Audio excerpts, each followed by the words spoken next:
عشان الريتش يعلى غلق قناة كريم علاء، هل منتدى حمدي ووفاء هو السبب؟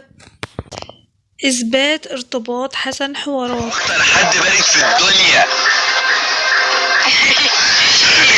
أكتر حد بارد في السلام عليكم ورحمة الله وبركاته. اللهم صل وسلم وبارك على سيدنا محمد. في البداية يا جماعة حبيت انوهكم ان انا بقول رأيي زي اي قناة، وما بنتقدش حد سواء بالسلب او بالايجاب، لكن انا بقول رأيي فقط.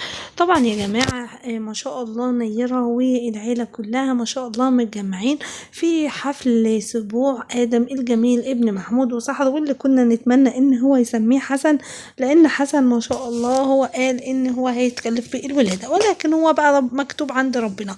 بالنسبة لقناة كريم علاء وان هو قالوا، طبعا جينا نبحث عن قناة كريم علاء لأنها فعلا مقفولة، وكمان دخلنا على حسابه على تيك توك، وهو على تيك توك اسمه عمو كيمو. دخلنا على لينك قناة اليوتيوب مكتوب تم حظر هذه القناة بسبب مخالفة إعدادات بنود يوتيوب. ناس كتير او ناس من ضمن القنوات قالوا ان حمدي ووفاء هما اللي متسببين في غلق قناة. لا يعني هو بسبب بنود يوتيوب.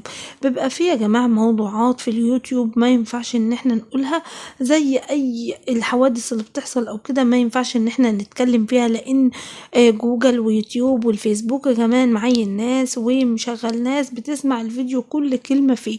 فللأسف ان احنا لازم نخلي كلماتنا بلغة كويسة، وان احنا ما نقولش ايه اللي بيحصل مثلا، او بيبقى لها قنوات معينة زي الاخبار، زي قنوات مثلا التحليلات او الكلام ده، او كمان حتى محتوى الكورة مش اي حد يتكلم فيه، لان محتوى الكورة برضو يعتبر حاجة مهمة جدا ومش اي حد يتكلم فيه. حتى ان عملنا على الكورة ممكن يعمل لنا دولار اصفر او يقفل القناة تماما.